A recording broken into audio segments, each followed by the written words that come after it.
okay? Yeah.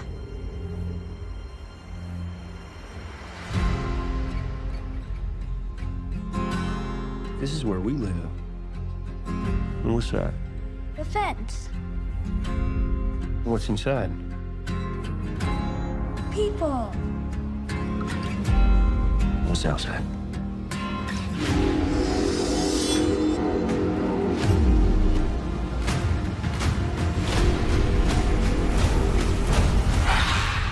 Monsters.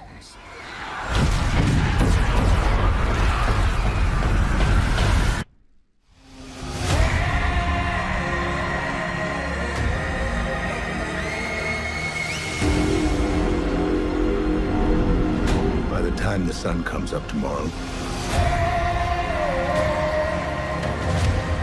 there's a very good chance you'll be dead. You're gonna lose.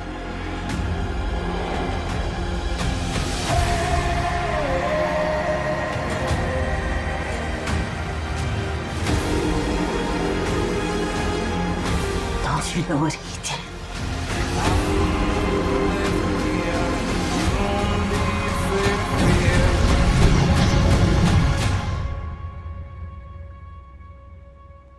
You swore.